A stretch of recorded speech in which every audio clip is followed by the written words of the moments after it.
Bismillahirrahmanirrahim. Assalamualaikum warahmatullahi wabarakatuh.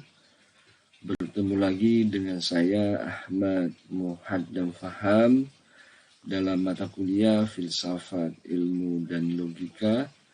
Pada pertemuan kali ini kita akan mengkaji satu materi, yakni proposisi. Materi ini terkait dengan kerja akal kita yang kedua. Jika pada pertemuan sebelumnya kita mengkaji dan berdiskusi tentang kerja akal kita yang pertama, yang disebut dengan menangkap realitas, membentuk konsep, membentuk pengertian, mendefinisikan sesuatu, mengungkapkan pengertian-pengertian kita atas benda, fenomena, peristiwa, melalui kata, kemudian kita batasi kata itu, kemudian kita golong-golongkan pengertian kita. Nah, sekarang kita akan membahas satu tema masih terkait dengan tema sebelumnya yang disebut dengan proposisi. Seperti saya sudah sebutkan sebelumnya bahwa proposisi ini adalah kerja akal yang kedua, di mana kita menghubungkan satu konsep dengan konsep yang lain, menyatukan satu pengertian dengan pengertian yang lain. Nah, di dalam logika, istilah proposisi sering juga disebut dengan putusan atau pernyataan. Dalam mata kuliah ini kita akan menggunakan istilah-istilah tersebut secara bergantian. Kadang-kadang kita menggunakan proposisi, ada kalanya kita menggunakan istilah putusan atau pernyataan. Dalam mata kuliah ini, kita akan menelaah kerja akal yang kedua, yakni proposisi. Apa itu proposisi? Proposisi itu secara sederhana kita pahami dulu sebagai putusan dan pernyataan yang ada di dalam kalimat-kalimat. Atau mungkin bisa juga kita katakan putusan dan pernyataan yang kita ungkapkan dalam kalimat-kalimat. Nah, seperti saya sebutkan sebelumnya, dalam mata kuliah ini kita akan fokus pada satu jenis proposisi saja, yakni proposisi kategoris. Sementara jenis proposisi lainnya, yakni proposisi hipotetis, akan kita kaji pada pertemuan lainnya, terutama ketika kita mengkaji silogisme. Ya, kita lanjutkan. Sekarang kita masuk dalam pengertian. Apa yang kita maksud atau apa yang dimaksud dengan proposisi? Dalam putusan atau proposisi atau pernyataan, kita menghubungkan dua atau lebih. Apa yang kita hubungkan? Yang kita hubungkan adalah konsep atau kata menjadi suatu pernyataan. Akal pikiran kita melihat suatu hubungan antara pengertian-pengertian yang telah ditangkapnya, kemudian menyatakan hubungan itu dalam proposisi atau putusan. Misalnya ketika kita mengatakan ini adalah demikian, ini adalah tidak demikian. Jadi sekali lagi, proposisi atau putusan itu adalah upaya kita atau kerja akal kita dalam menghubungkan dua pengertian atau lebih, dua konsep atau lebih, atau kita menghubungkan dua kata atau lebih menjadi satu pernyataan. Nah, di dalam menghubungkan itu, atau di dalam menghubungkan pengertian-pengertian atau kata-kata itu, ya, kita melihat adanya suatu hubungan sehingga kita mengungkapkannya. Dan ketika kita ungkapkan ini adalah demikian, saat itulah kita sedang membuat proposisi, membuat putusan, membuat pernyataan. Nah, secara terminologi, proposisi itu ada yang mengartikan sebagai sebuah perbuatan manusia. Di dalamnya ia mengakui atau memungkiri sesuatu tentang sesuatu. Kita jelaskan masing-masing konsep atau masing-masing istilah yang ada dalam pengertian ini. Mengapa dikatakan sebagai perbuatan manusia? Ketika kita mengatakan bahwa pernyataan adalah perbuatan akal pikiran kita, tetapi jika kita telaah, ketika kita menyatakan sesuatu yang bekerja sejatinya bukan saja akal pikiran kita, tetapi yang bekerja adalah kita sebagai manusia secara keseluruhan. Itulah yang dimaksud dengan perbuatan manusia. Jadi ketika akal kita berupaya menangkap pengertian, sebenarnya bukan akal kita saja yang bekerja, tetapi indera kita juga bekerja, perasaan kita juga bekerja. Ketika saya menyatakan itu mobil merah, sebenarnya bukan akal saja, tapi mata kita sebagai panca indera itu melihat, menangkap, kemudian akal kita mengolah dan menyatakan ada sebuah hubungan antara mobil itu dengan warna merah. Karena pada kenyataannya secara empirik mobil yang kita lihat warnanya merah. Kenapa kita katakan merah? Karena ada mobil lain yang warnanya tidak merah. Sehingga ketika kita melihat mobil yang melaju di depan kita dan kebetulan yang kita lihat itu warna merah, maka kita menyatakan mobil itu merah. Nah, yang bekerja bukan akal kita saja, tapi mata kita juga bekerja, perasaan kita juga bekerja saat itu. Karena itu, proposisi atau putusan atau pernyataan kemudian disebut sebagai perbuatan manusia.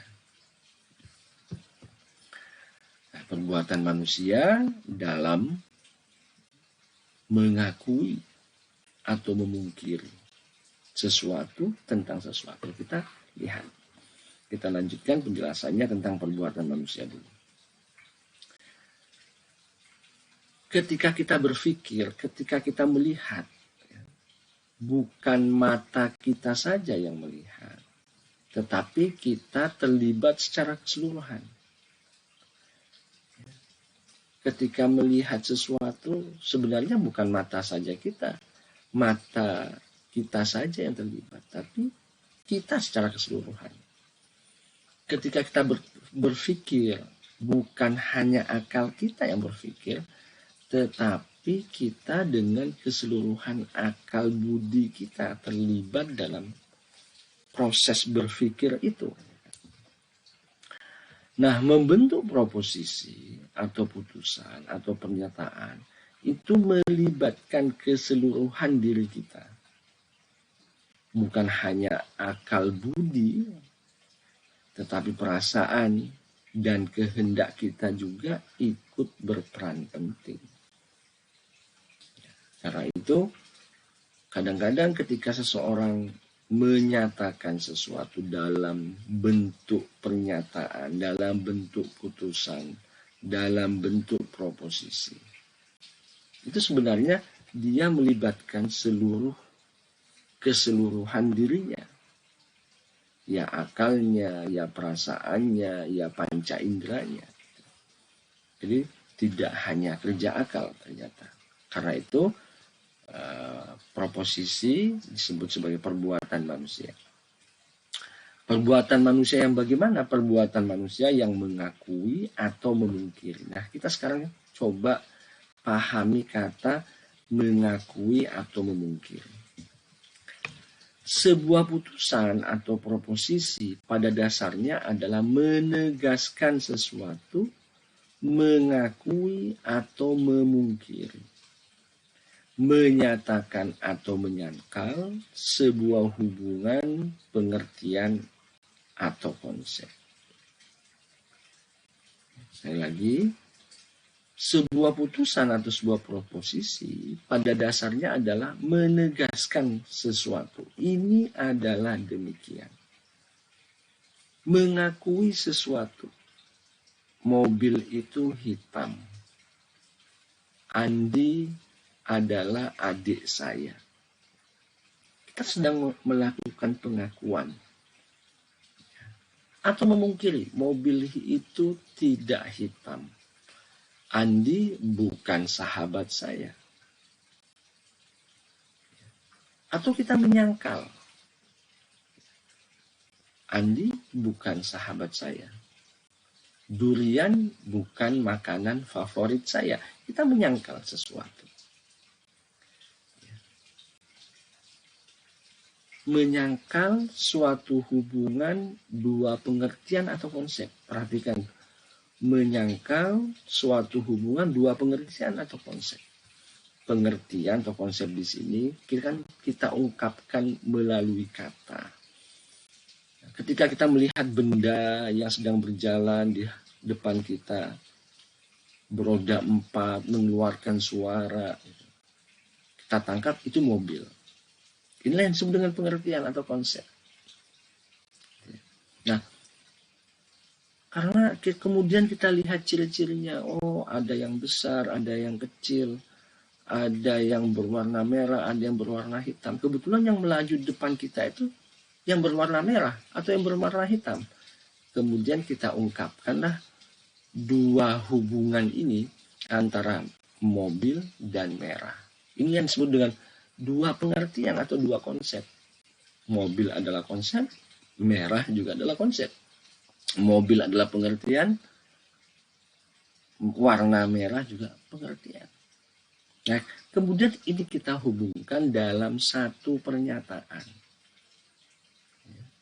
Nah, bagaimana kita menghubungkan sebuah kata dengan kata lainnya dalam satu pernyataan? Apakah kita mengakui atau memungkirinya hubungan itu? Apakah kita menyatakan, menegaskan, atau menyangkal hubungan antara dua pengertian ini, dua pengertian ini kita hubungkan. Apakah hubungannya itu kita nyatakan sebagai penolakan atau sebagai penegasan, sebagai afirmasi atau sebagai negasi. Nah, kita lihat contohnya. Kalau saya mengakui atau menyatakan Adam itu sehat, maka dalam pernyataan ini Adam dan sehat saya nyatakan bukan lagi sebagai dua hal yang terpisah, tetapi suatu kesatuan. Adam sama dengan sehat. Jadi proposisi itu perbuatan manusia yang mengakui atau memungkiri itu sesungguhnya dia sedang menyatukan dua hal yang terpisah jadi satu. Awalnya terpisah, tidak ada kaitannya, kemudian disatukan menjadi satu kesatuan, sehingga lahirlah sebuah pernyataan, lahirlah sebuah proposisi, lahirlah sebuah putusan. Ya. Adam dan sehat kan tidak ada hubungannya awalnya. Tapi kemudian kita memiliki konsep-konsep, kita memiliki pengertian-pengertian. Kebetulan kita lihat, kemudian kita nyatakan menjadi satu kesatuan. Adam itu sehat. Sesuatu yang terpisah, sesuatu yang tidak ada hubungannya, kemudian kita hubungkan. Apakah hubungan itu kita mengakui, atau dalam hubungan itu kita memungkiri? Apakah dalam hubungan itu kita menegaskan atau kita menolak? Nah, menyangkal, ketika saya memungkiri atau menyangkal sesuatu, maka saya akan menyatakan Adam itu tidak sehat. Maka sesungguhnya saya sedang menyatakan bahwa tidak ada kesatuan.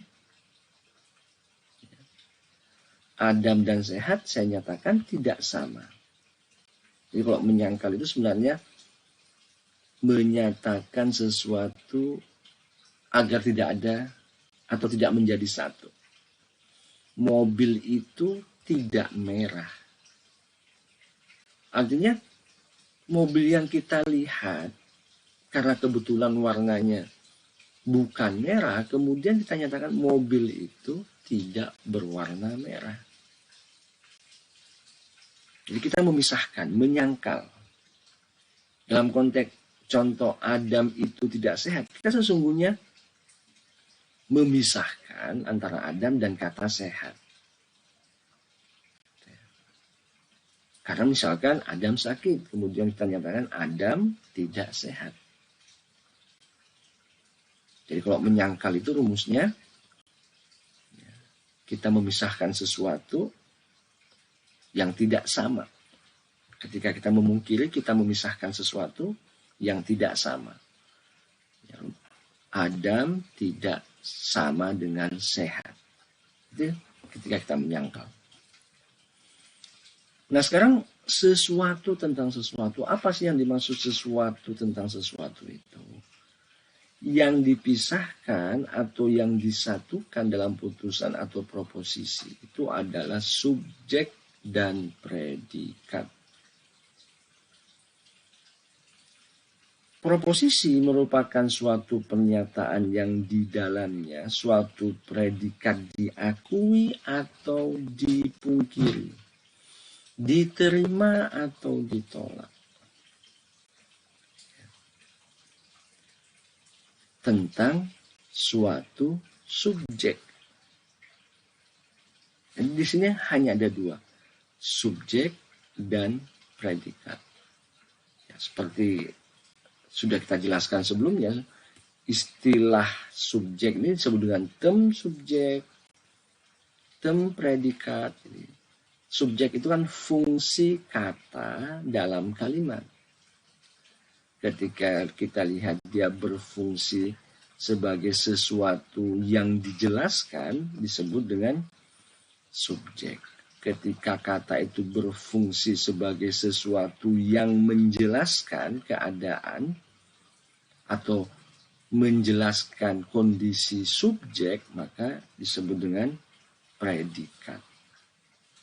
Nah, predikat di sini berfungsi untuk mengakui atau memungkiri tentang suatu subjek. Subjek, hal yang tentangnya dikatakan atau diakui atau dipungkiri tentang sesuatu. Subjek, hal yang tentangnya dikatakan sesuatu. Sementara predikat adalah apa yang diakui atau dipungkiri tentang subjek. Predikat adalah keterangan yang dikatakan tentang subjek. Nah,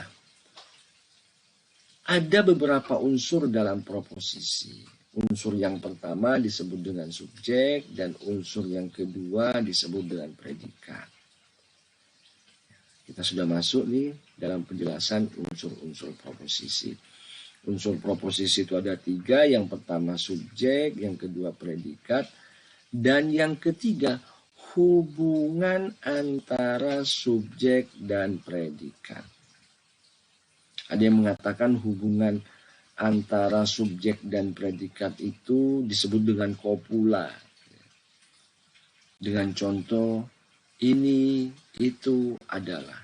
Tetapi di dalam logika tidak selamanya hubungan itu diwakili oleh kata ini, kata itu, atau kata adalah. Karena itu kita coba untuk menghindari atau tidak menggunakan istilah kopula, tapi kita mencoba untuk menggunakan istilah hubungan antara subjek dan predikat, yakni pernyataan menyatukan atau memisahkan, pernyataan yang mengafirmasi atau menegasi antara subjek dan predikat. Biar lebih jelas, kita akan lihat contohnya.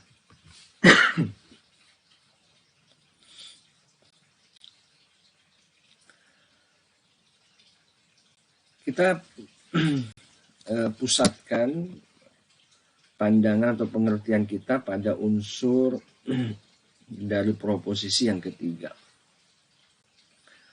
Unsur ketiga dari proposisi ini, hubungan antara subjek dan predikat yang memisahkan atau yang menyatukan antara subjek dan predikat, disebut merupakan unsur terpenting dalam proposisi. Tanpa ada afirmasi atau negasi, tidak akan ada proposisi atau putusan. Meskipun dalam bahasa Indonesia hubungan ini tidak selalu diungkapkan dengan kata tersendiri. Seperti saya sebutkan tadi, tidak harus diungkapkan ini, itu. Tapi yang terpenting kita harus melihat apakah ada afirmasi atau negasi yang menghubungkan antara subjek dan predikat. Ketika kita melihat ada hubungan yang mengafirmasi atau menegasikan antara subjek dan predikat, maka itu hubungan itu adalah unsur terpenting yang disebut dengan kopula. Gitu ya. Tapi ungkapan katanya tidak harus sama persis, misalkan ini, itu, adalah. Gitu. Bisa dengan kata lain. Dan yang paling pokok kita perhatikan adalah adanya hubungan, afirmasi atau negasi yang memisahkan atau yang menyatukan antara subjek dan predikat. Nah, karena itu dapat dikatakan bahwa tidak setiap penyatuan pengertian atau kata merupakan proposisi atau putusan. Jadi yang membuat kita bisa menyebut sebuah pernyataan itu sebuah proposisi atau putusan itu adalah adanya hubungan yang mengafirmasi atau yang menegasikan. Mengafirmasi atau menegasikan tentang subjek atau antara subjek dan predikat.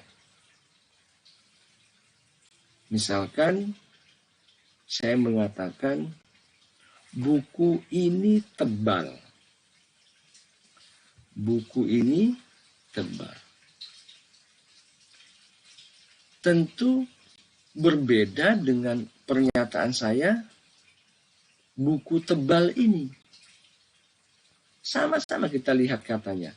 Buku ini tebal, buku tebal ini. Nah, mana kira-kira yang disebut proposisi dan mana yang tidak bisa disebut sebagai proposisi? Ya, kita lihat saja contohnya biar kita bisa menggambarkan atau memahami pengertian dari proposisi ini secara lebih jelas. Mahasiswa yang sebelum bulan September belum lulus ujiannya, mahasiswa yang sebelum bulan September belum lulus ujiannya.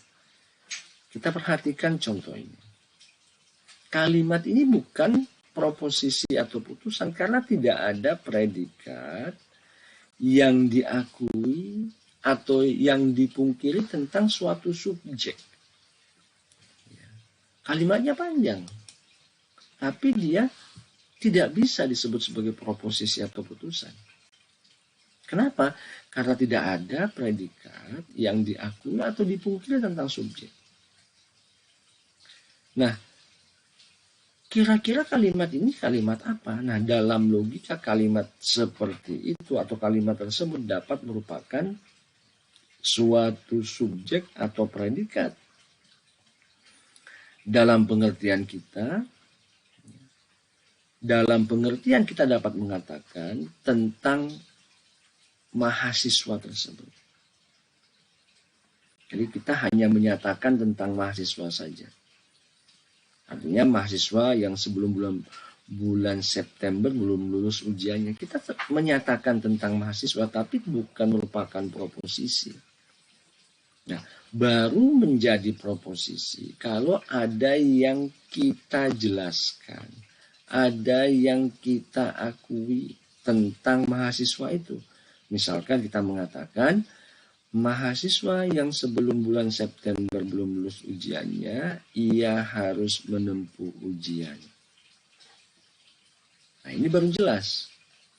Ada yang kita akui atau ada yang kita pungkiri.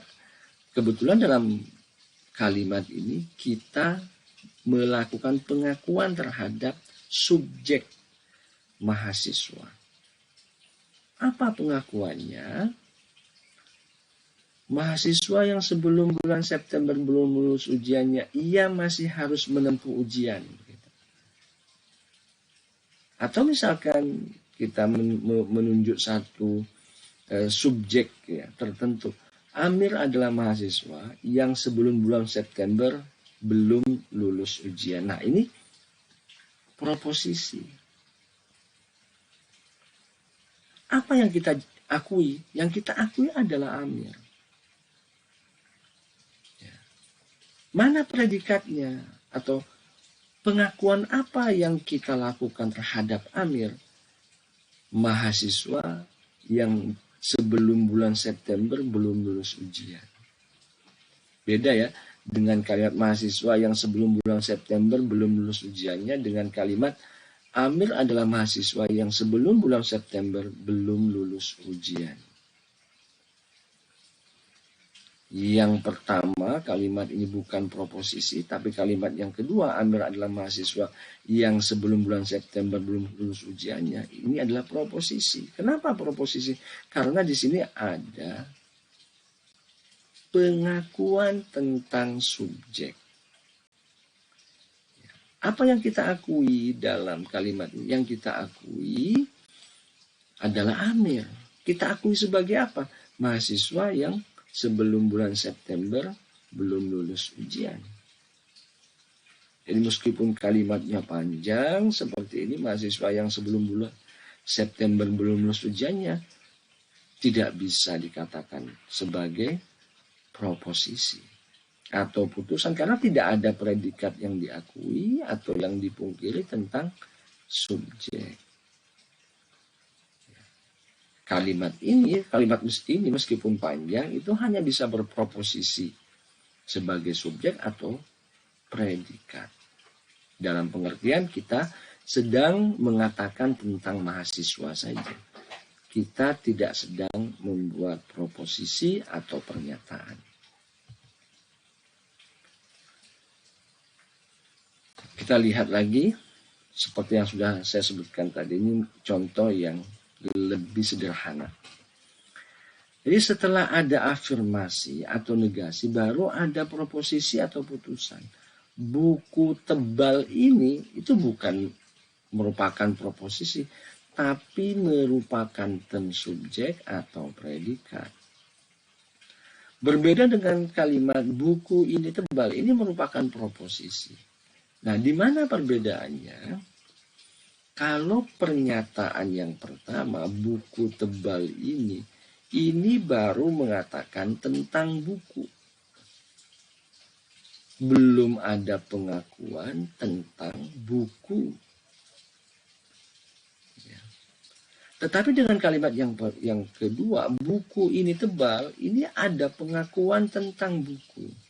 Buku itu subjek, tebal itu predikat. Artinya, subjek diakui sebagai tebal atau sebagai predikat.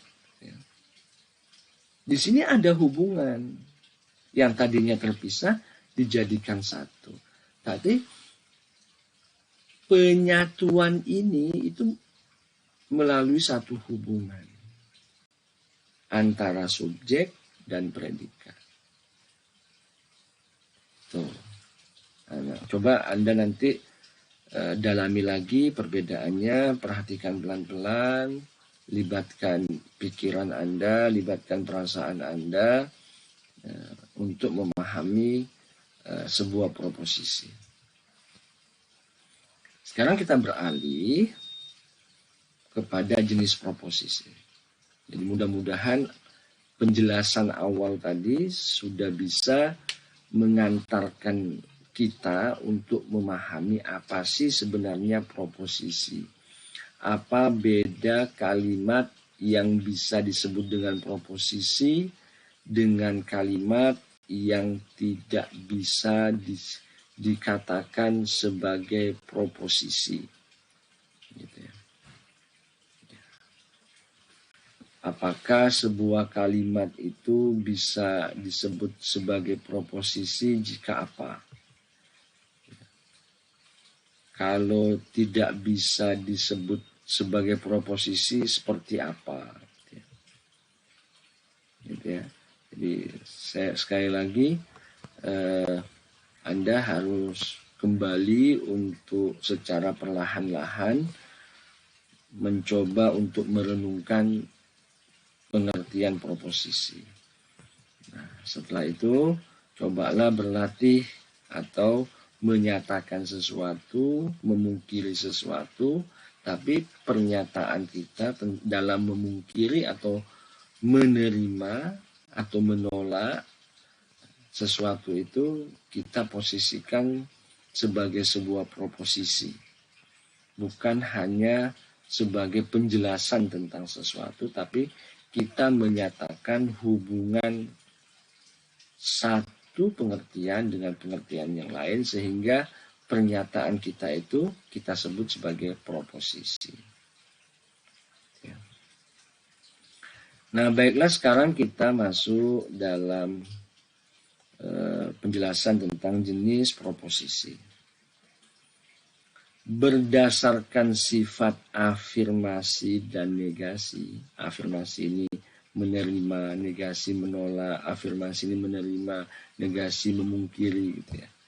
Jadi berdasarkan sifatnya dalam menerima atau menolak tentang subjek gitu ya, proposisi itu dibagi menjadi dua. Yang pertama disebut sebagai proposisi kategoris dan yang kedua disebut sebagai proposisi hipotetis. Apa yang dimaksud dengan proposisi kategoris? Yang dimaksud dengan proposisi kategoris adalah proposisi yang di dalamnya predikat diakui atau dipungkiri tentang subjek tanpa syarat. Jadi subjek itu diakui atau dipungkiri oleh predikat tanpa syarat. Sebaliknya, proposisi hipotetis adalah proposisi yang di dalamnya predikat diakui atau dipungkiri secara tidak langsung, tetapi dengan syarat. Jadi bedanya kalau kategoris, biar mudah kita mengingatnya, kalau proposisi kategoris itu tanpa syarat, kalau proposisi hipotetis itu dengan syarat. Gitu ya. Tapi Anda harus tetap memperhatikan antara subjek dan predikat. Jadi pengakuan predikat tentang subjek dalam proposisi kategoris itu tanpa syarat. Ya. Atau penolakan predikat terhadap subjek atau tentang subjek, jika itu adalah proposisi kategoris, maka penolakannya tanpa syarat. Sebaliknya, dalam proposisi hipotetis, penolakan atau penerimaan predikat terhadap subjek itu dengan syarat. Seperti yang saya sebutkan tadi, materi ini akan menitik beratkan bahasanya pada proposisi kategoris saja. Dan sementara proposisi hipotetis akan kita bahas bersamaan dengan bahasan tentang silogisme. Mungkin dalam pertemuan selanjutnya. Nah, sekarang kita fokus pada proposisi kategoris saja. Proposisi kategoris itu selalu dirumuskan dalam bentuk kalimat berita. Rumusan lain mengatakan proposisi kategoris itu selalu dirumuskan dalam bentuk kalimat deklaratif. Ya, kalimat deklaratif yang dapat dinilai benar atau salah. Atau bisa juga yang kita katakan proposisi kategoris itu dirumuskan dalam bentuk kalimat berita yang bisa dinilai benar atau salah. Tapi tidak bisa dua-duanya. Artinya dua-duanya di sini, kalau kita menyatakan sesuatu, ya sesuatu itu harus benar. Atau sebaliknya, kalau kita menyatakan sesuatu itu ya bisa salah. Gitu. Nah, proposisi kategoris itu dirumuskan dalam bentuk berita yang bisa dinilai benar atau salah, atau rumusan lain menyatakan proposisi kategoris itu dirumuskan dalam bentuk kalimat deklaratif yang bisa dinilai benar atau salah. Nah, mengapa dikatakan kalimat berita atau kalimat deklaratif? Karena ada dalam bahasa Indonesia atau dalam bahasa apapun itu kalimat-kalimat lainnya. Misalkan kalimat tanya, kalimat seru, kalimat perintah, kalimat harapan, dan sebagainya. Nah, kalimat tanya, kalimat seru, kalimat harapan, dan kalimat-kalimat lain selain kalimat berita, itu bukanlah proposisi. Karena di dalamnya tidak ada afirmasi atau negasi tentang sesuatu. Apakah Anda sudah makan? Kita tidak sedang mengakui atau menolak sesuatu dalam kalimat tersebut. Kita akan lihat contohnya lebih jelas di sini. Kita perhatikan kalimat berikut. Yang pertama misalkan, kerbau itu besar, pendapat Andi itu salah, ibu pergi ke pasar, saya tidak suka makan durian. Kita perhatikan kalimat yang kedua, kapan mau berangkat? Bersiap siagalah. Mengapa Anda selalu tertawa? Selamat pagi, mari kita bergembira. Semoga Anda selalu sehat dan bahagia. Yang pertama, kalimat-kalimat kerbau itu besar, pendapat Andi itu salah, ibu pergi ke pasar, saya tidak suka makan durian. Merupakan kalimat berita atau kalimat deklaratif yang dapat dinilai benar atau salah. Sementara kalimat yang kedua, kapan mau berangkat, ini kalimat tanya. Bersiap siagalah, kalimat seru. Mengapa Anda selalu tertawa? Selamat pagi. Mari kita bergembira, semoga Anda selalu sehat dan bahagia. Tentu kalimat-kalimat ini tidak bisa kita kategorikan kalimat deklaratif atau kalimat berita. Nah, kalimat pertama merupakan kalimat berita yang menyatakan sesuatu tentang sesuatu, dan kita menemukan adanya tautan yang menyatukan antara subjek dan predikat.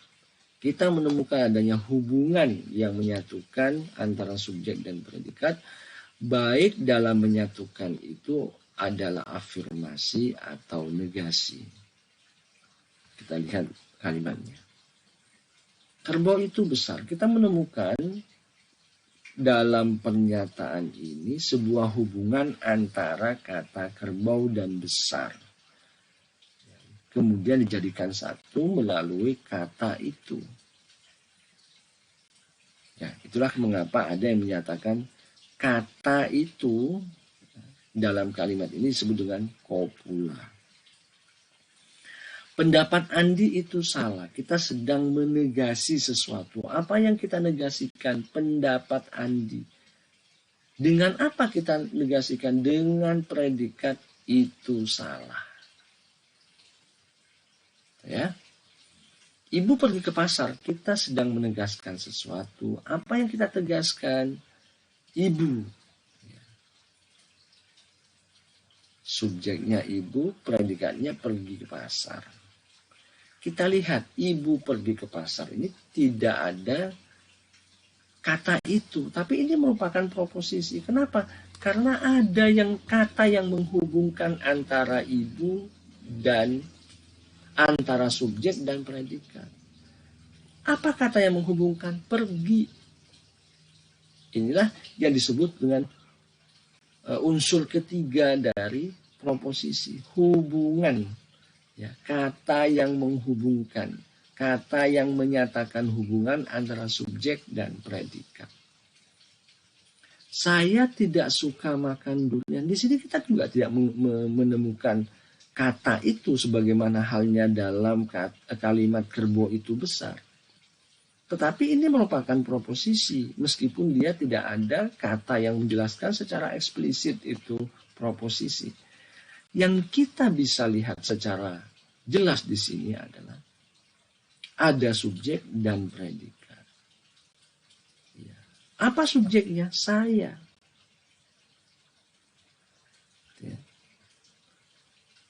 Predikatnya apa? Tidak suka makan durian. Berarti saya sedang memungkiri sesuatu bahwa saya tidak suka makan durian.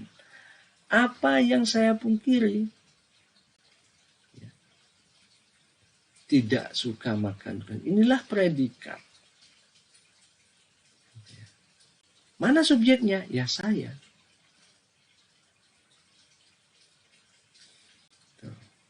Nah, kalimat kedua, kapan mau berangkat, bersiap siagalah, mengapa Anda selalu tertawa, selamat pagi, mari kita bergembira, semoga Anda selalu sehat dan bahagia. Bukan kalimat proposisi, bukan kalimat berita, bukan kalimat deklaratif yang dapat dinilai benar atau salah. Ya. Penjelasan di sini hanya kalimat-kalimat berita seperti itu saja yang dapat disebut dengan proposisi.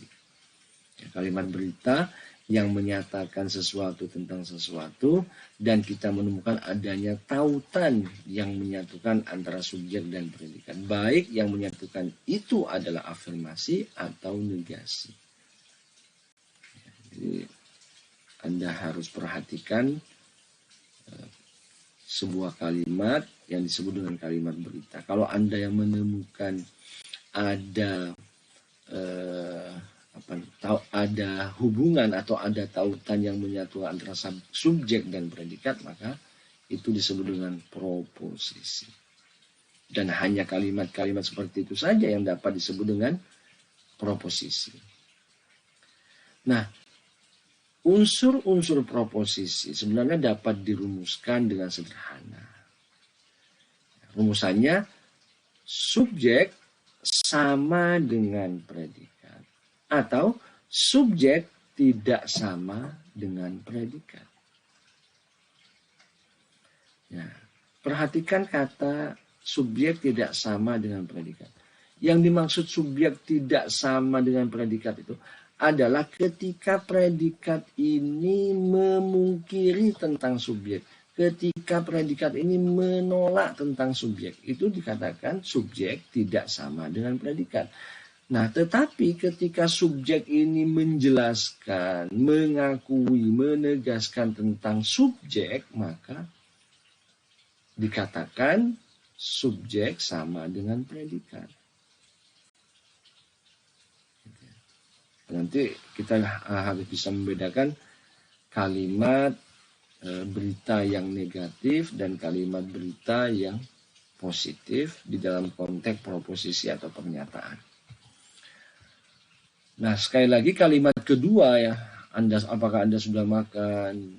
Mengapa Anda selalu tertawa? Pertanyaannya. Kemudian marilah kita bergembira, ajakan. Semoga Anda selalu sehat itu harapan. Kalimat-kalimat itu bukan proposisi, karena dalam kalimat tersebut kita tidak menemukan adanya tautan, afirmasi atau negasi. Kita tidak menemukan hubungan yang bersifat afirmasi atau negasi tentang sesuatu. Kita tidak menemukan afirmasi sesuatu tentang sesuatu. Begitu juga kita tidak menemukan negasi sesuatu tentang sesuatu. Karena itu, kalimat-kalimat tanya, kalimat seru, kalimat perintah, kalimat harapan, dan lain sebagainya, itu tidak bisa disebut sebagai proposisi. Kenapa? Karena proposisi itu hanya kalimat berita yang di dalamnya ada afirmasi atau negasi sesuatu tentang sesuatu. Dengan rumusan lain, proposisi itu ada kalimat deklaratif yang ada penjelasan tentang, atau di mana dalam kalimat deklaratif itu kita menemukan adanya hubungan sesuatu tentang sesuatu. Nah, yang dapat dinilai benar atau salah. Nah, ini kita perhatikan. Mengatakan sesuatu tentang sesuatu. Apa yang dimaksud dengan afirmasi dalam proposisi? Afirmasi itu penegasan, pengakuan, penerimaan. Afirmasi berarti mengakui subjek sebagai predikat. Dengan kata lain, isi predikat diterapkan atau dikatakan tentang subjek dan cakupan subjek dinyatakan masuk dalam cakupan predikat. Kucing itu binatang. Perhatikan, kucing itu binatang. Kita sedang mengafirmasi sebuah kucing yang kita sebut sebagai binatang. Di sini berarti kita mengakui subjek. Subjek ini posisinya kucing. Atau kucing di sini posisinya dalam kalimat ini berposisi sebagai subjek. Kemudian diakui oleh predikat sebagai binatang. Nah, cakupannya juga jelas bahwa kucing itu memang masuk dalam kategori binatang. Jadi, ketika kita mengafirmasi, berarti kita sedang mengakui subjek sebagai predikat. Nah, sekarang apa yang dimaksud dengan negasi? Dalam negasi dinyatakan tidak ada kesatuan antara subjek dan predikat. Bahkan subjek dan predikat dipisah-pisahkan dan dikatakan tidak sama. Contohnya, kerbau itu bukan kambing. Meskipun ini sama-sama binatang. Tapi ada perbedaan. Kita pisah-pisahkan. Tidak ada kesatuan antara subjek dan predikat. Dalam kalimat ini subjeknya apa sih? Subjeknya itu kerbau. Predikatnya apa? Bukan kambing. Nah, di sini tidak ada kesatuan antara subjek dan predikat. Bahkan subjek dan predikat dipisah-pisahkan dan dikatakan tidak sama. Ini kan sama dengan kalau saya mengatakan kerbau itu tidak sama dengan kambing. Kita bisa lihat ringkas pernyataannya. Kerbau itu bukan kambing loh. Kerbau itu bukan kambing. Ini kita sedang menegasi, menolak subjek ya, dengan predikat. Kalau ini kita mengakui sesuatu artinya kita mengakui, menerima subjek sebagai predikat. Atau sama dengan predikat. Kalau negasi, subjek tidak sama dengan predikat. Ya, saya harap Anda bisa menangkap ini atau memahami sehingga Anda punya gambaran lebih dalam lagi tentang proposisi. Nah, apa sih ciri utama dari proposisi itu? Ciri utama dari proposisi itu adalah bahwa kalimat-kalimat proposisi itu dapat dinilai benar atau salah.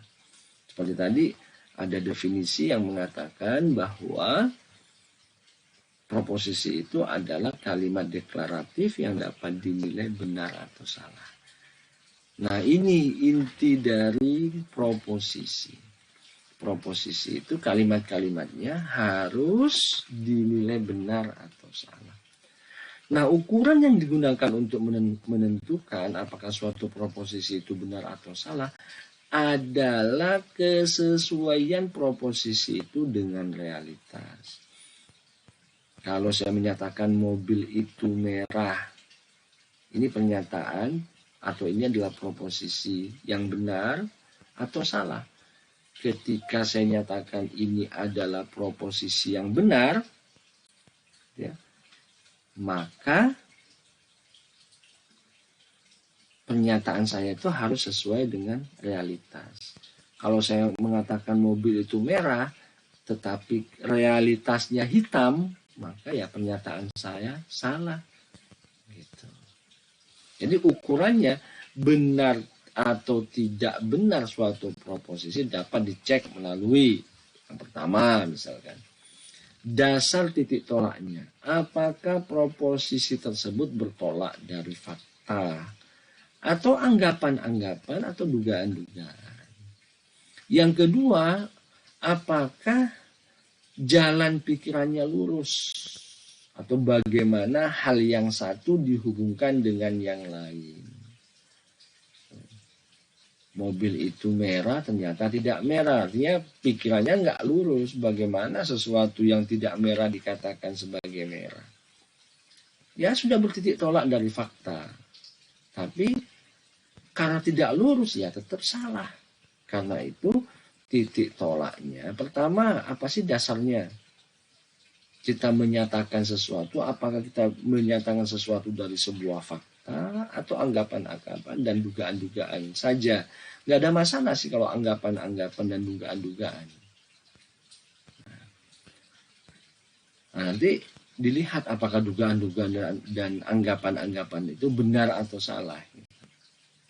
Yang kedua, lurus tidaknya suatu jalan pikiran atau bagaimana hal yang satu dihubungkan dengan yang lain. Ini ukuran kebenaran dari sebuah proposisi.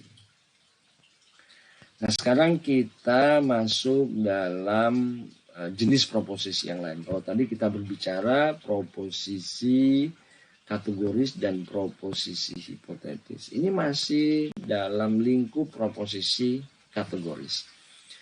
Nah, berdasarkan luas subjek, proposisi dibedakan menjadi singular, partikular, dan yang ketiga universal. Apa yang dimaksud dengan proposisi singular? Ya, kita ini fokus pada subjeknya ya. Apa sih yang dimaksud dengan subjek singular? Subjek singular itu adalah proposisi yang subjeknya singular atau tunggal, terutama jika predikatnya hanya mengakui atau mengungkiri satu hal yang ditunjuk dengan jelas.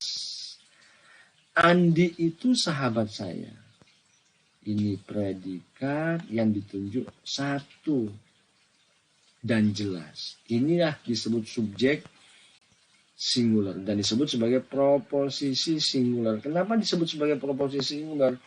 Karena subjeknya satu. Kemudian yang kedua, sekarang kita masuk pada subjek yang disebut dengan partikular atau proposisi partikular. Subjeknya partikular, artinya predikatnya hanya mengakui atau memungkiri sebagian dari seluruh cakupan luas subjeknya. Kalau yang pertama hanya satu, yang kedua ini adalah sebagian dari seluruh cakupan luas subjeknya. Kalau saya mengatakan manusia itu kan sangat luas. Tapi kalau berbeda kalau saya mengatakan Andi, satu manusia. Tapi kalau saya mengatakan manusia itu akan mati, cakupannya luas. bukan partikular lagi. Tapi kalau saya mengatakan sebagian manusia bergelar sarjana, berarti predikat mengakui hanya sebagian manusia. Ya. Partikular, bukan keseluruhan. Beberapa penduduk desa itu cukup kaya. Ini juga terlihat. Beberapa penduduk desa, artinya bukan seluruh penduduk desa, tidak juga satu. Gitu. Hanya satu mungkin Andi adalah penduduk desa yang cukup kaya. Berarti kan hanya menunjuk satu subjek yang disebut dengan singular. Karena jelas Andi gitu. Satu. Tapi kalau partikular bisa dengan tambahan-tambahan kata pembilang atau quantifier. Quantifier dalam logika. Kata-kata pembilang itu sebagian, ya, semua, beberapa, itu quantifier. Ya. Yang bisa menunjukkan atau membantu kita untuk menunjukkan apakah subjek yang diakui oleh predikat ini cakupannya itu singular atau partikular atau bahkan universal. Ya. Nah, apa sih penjelasan dari universal? Universal ini subjeknya universal, semua. Ini predikatnya mengakui atau memungkiri tentang seluruh luas cakupan. Manusia itu makhluk berbudi. Kata manusia yang diakui sebagai makhluk berbudi ini universal, luas, tidak ada batasan. Manusia manapun bisa di Indonesia, bisa di mana-mana di negara-negara lain. Ya, ini bisa diterapkan. Ini yang disebut dengan proposisi universal berdasarkan luas cakupan subjeknya. Kalau satu disebut dengan singular, kalau beberapa disebut dengan partikular, tapi kalau mencakup keseluruhan dari subjek disebut dengan universal. Nah, ada lagi proposisi yang bisa dibedakan menurut bentuk kata penghubungnya. Nah, ini penting. Yang lain bukan tidak penting, tapi mungkin kita bisa lebih memperhatikan ini dengan baik. Proposisi dapat dibedakan menjadi proposisi afirmasi dan negasi. Nah, ini kita akan melihat mana proposisi yang disebut dengan proposisi afirmatif dan mana yang disebut sebagai proposisi negatif. Apakah sebuah kalimat negatif itu selalu menunjukkan bahwa itu adalah proposisi negatif atau tidak? Atau bisa juga bisa juga kalimat negatif kemudian dikategorikan sebagai proposisi negatif. Itu mengapa saya memandang ini penting, karena kita harus membedakan proposisi afirmatif dan proposisi negatif, atau proposisi afirmasi atau proposisi negasi.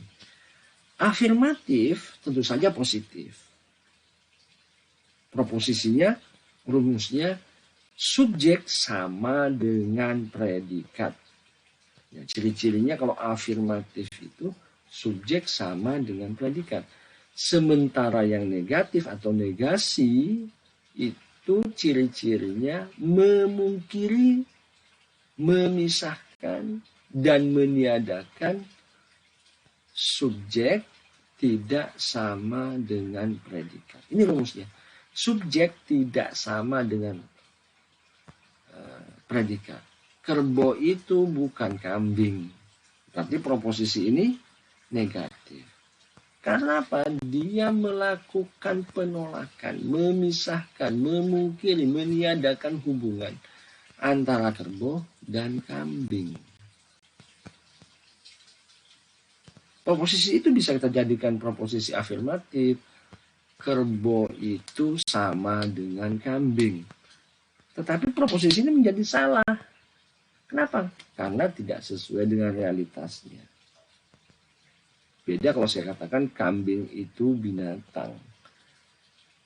Nah, ini proposisi afirmatif karena dia mengakui subjek ya, sama dengan predikat.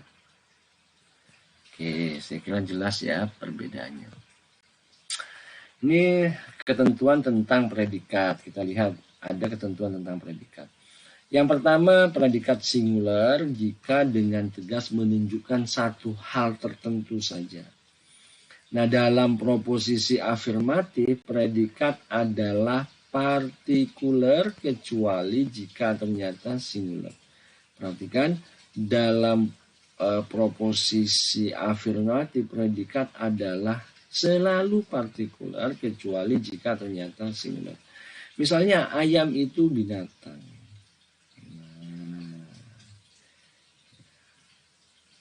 Ini satu atau banyak? Ini beberapa atau seluruhnya? Nah, dalam proposisi afirmatif predikat itu partikular. Dalam putusan negatif predikat adalah universal.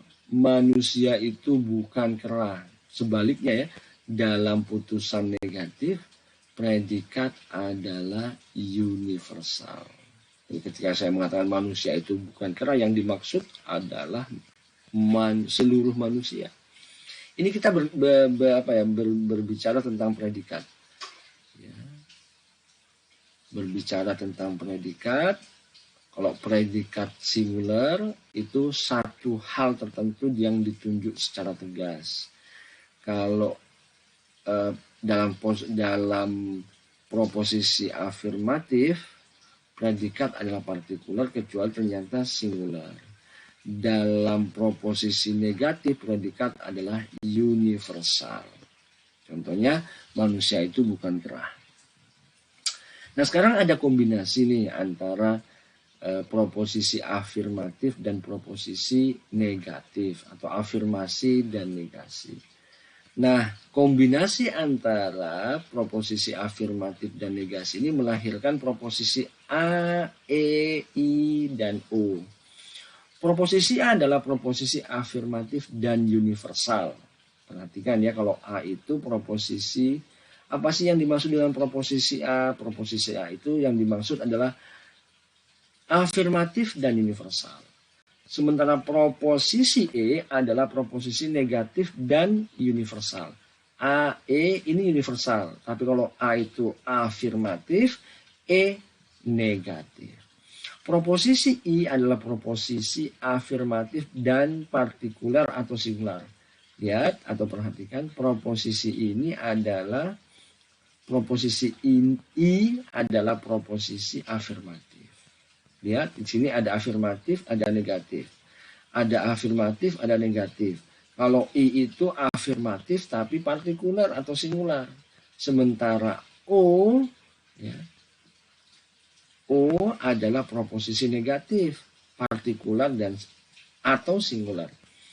Kita perhatikan sekali lagi, A dan E ini adalah proposisi universal. A, E universal. I dan O itu partikular.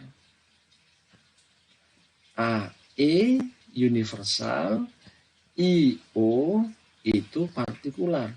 Tapi kalau A universal afirmatif, sementara E universal negatif. Jadi untuk memudahkan kita mengingat, kalau A dan E itu universal, A itu positif atau afirmatif, E itu negatif atau negasi. Nah sekarang I dan O itu sama-sama partikular. Tapi kalau yang I itu positif, yang O itu negatif. Oke. Jadi ada proposisi kombinasi antara afirmasi dan negasi. Melahirkan proposisi A, E, I, O. A, E itu universal, I, O partikular atau singular. A universal positif, E universal negatif. I partikular positif, O partikular negatif. Tidak terlalu sulit untuk kita ingat-ingat. Contohnya, semua mahasiswa lulus semua mahasiswa lulus ujian, ya, kurang ya. Semua mahasiswa lulus ujian. Manusia adalah makhluk sosial, besi itu logam, universal. Perhatikan di sini, meskipun universal, tidak semuanya menggunakan pembilang atau kuantifier. Ya. Hanya di sini kita lihat hanya ada satu yang kuantifiernya ditunjukkan secara jelas, yaitu semua mahasiswa lulus ujian. Ini ada kurang kata ujian.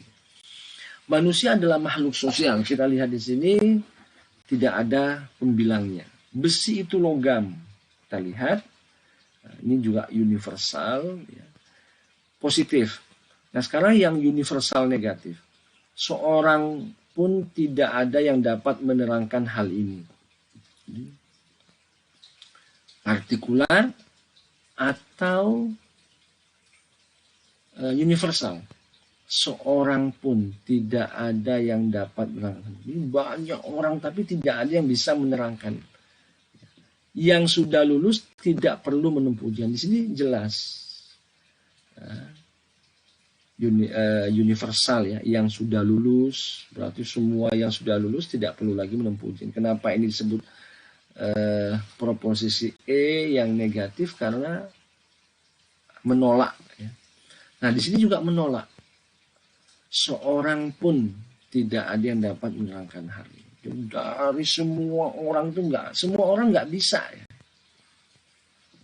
Nggak bisa menerangkan hal ini. Nah ini kita lihat sekarang proposisi partikular positif. Ada serangga yang berbahaya.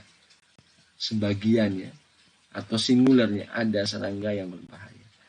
Banyak orang desa yang dewasa yang terpaksa menganggur. Banyak orang desa artinya sebagian. Orang Bali pandai menari. Ya, orang Bali pandai menari. Ini partikular positif. Nah, ada yang partikular negatif. Ada kucing yang tidak makan tikus.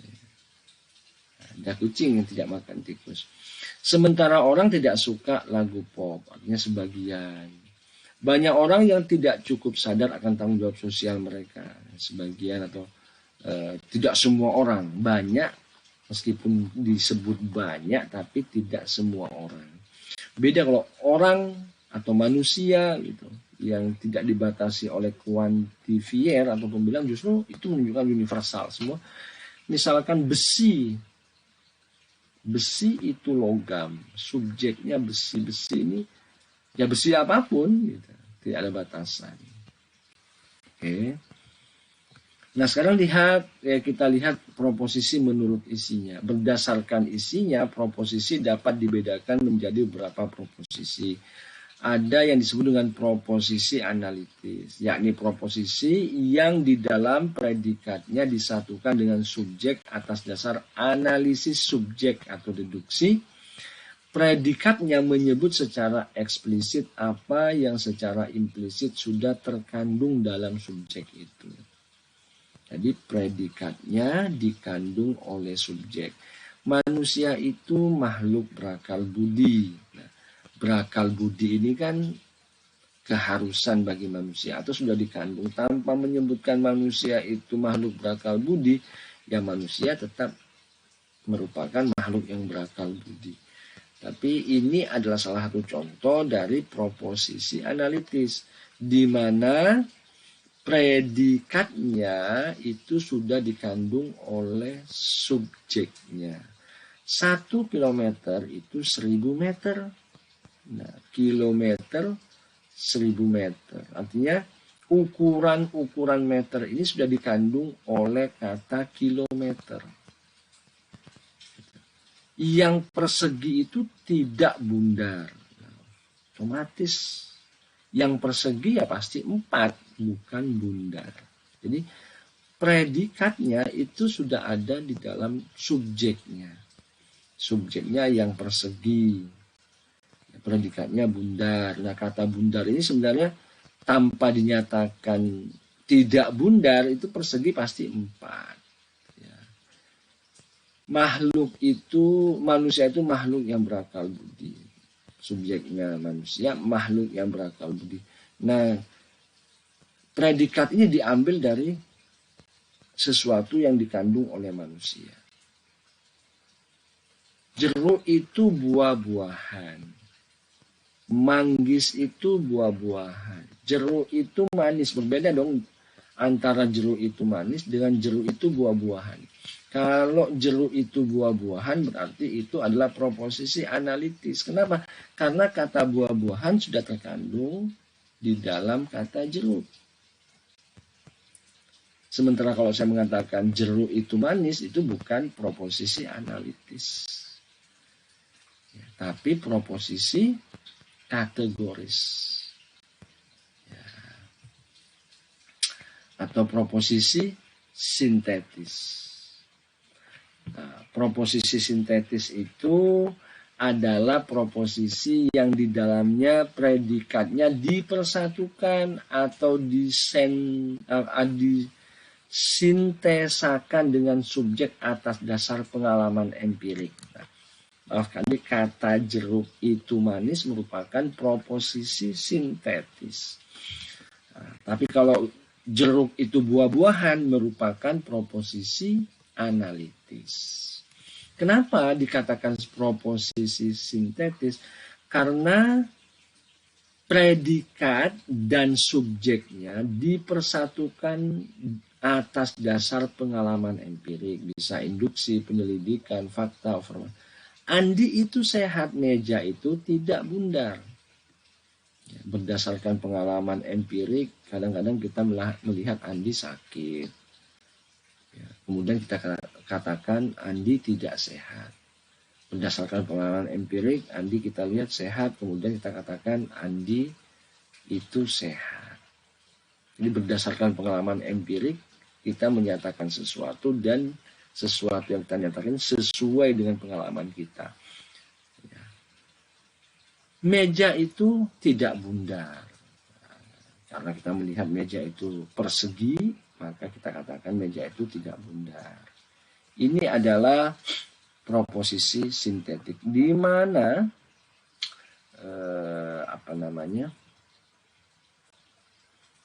di mana subjeknya tidak secara otomatis dikandung oleh, di mana predikatnya tidak otomatis dikandung oleh subjeknya. Kalau proposisi analitis, predikatnya secara otomatis dikandung atau menjadi bagian atau merupakan bagian dari subjeknya. Contoh paling mudah, manggis itu buah-buahan, jeruk itu buah-buahan, itu proposisi analitis. Tapi kalau saya mengatakan jeruk itu masam, jeruk itu tidak manis, itu proposisi sintetis, proposisi yang berdasarkan pengalaman kita menyatakan atau menjelaskan subjek dengan predikat yang kita alami. Sekarang sekilas tentang fakta dan pendapat. Andi memakai kacamata, Andi itu sungguh tampan. Kalimat pertama adalah proposisi tentang fakta, kalimat kedua adalah proposisi tentang pendapat. Apa yang dimaksud dengan proposisi tentang fakta? Proposisi tentang fakta adalah proposisi yang menyatakan tentang dunia nyata dan benar salahnya dapat dicek dengan mencocokkan fakta. Itulah yang disebut dengan proposisi sintetis tadi. Ya, proposisi kita tentang fakta. Pengalaman empirik. Nah, sekarang apa sih yang dimaksud dengan proposisi pendapat? Apa yang dimaksud dengan proposisi pendapat itu? Proposisi pendapat adalah proposisi yang memberi keterangan tentang pendapat, perasaan, atau interpretasi seseorang dan kebenarannya tidak dijatuhkan jika ada orang lain yang mengajukan pendapat yang berbeda. Misalkan saya mengatakan pendapat Andi itu salah menurut saya, tapi yang lain mengatakan tidak, pendapat Andi itu benar. Nah, karena ini tentang pendapat ya, kita tidak bisa, wah lu salah, pendapat Andi itu enggak, pendapat Andi itu benar gitu. Nah, ini kan kita berdebat tentang pendapat orang lain, karena itu ya wajar saja kita menyatakan pendapat Andi itu benar, sementara yang lain menyatakan pendapat Andi itu salah. Dan kebenaran pendapat kita itu tidak bisa dijatuhkan ketika ada orang lain yang berpendapat berbeda. Karena kita mungkin memiliki pertimbangan-pertimbangan tentang pendapat Andi itu. Nah, pendapat itu memang ada yang objektif dan ada yang subjektif. Pendapat kita dapat dirinci menjadi pendapat objektif dan subjektif. Pendapat yang objektif adalah pendapat yang didasarkan pertimbangan, penilaian, dan pandangan yang kebenarannya dapat dibuktikan atau dicek atas dasar fakta-fakta. Pendapat subjektif adalah pendapat yang tidak dapat dibuktikan dan hanya didasarkan atas rasa saja. Nah, apakah pernyataan berikut objektif atau subjektif? Silahkan Anda pelajari dan coba Anda latih diri Anda untuk melihat contoh-contoh berikut apakah termasuk sebagai sebuah pernyataan objektif atau pernyataan yang subjektif. Saya kira demikian. Saya berharap Anda tetap membaca buku-buku atau artikel-artikel tentang proposisi atau artikel-artikel dan buku-buku yang mengkaji, membahas tentang logika, terutama materi tentang proposisi. Mengapa? Agar Anda dapat memperoleh pengetahuan yang lebih tentang proposisi. Penjelasan saya mungkin masih terlalu sulit dipahami. Saya berharap bisa membantu Anda untuk memahami apa yang disebut, apa yang dimaksud, atau apa yang disebut dengan proposisi. Saya kira demikian, kurang lebihnya saya mohon maaf. Saya akhiri pertemuan kita ini. Assalamualaikum warahmatullahi wabarakatuh. Terima kasih atas segala perhatian. Kita bertemu dalam pertemuan yang akan datang.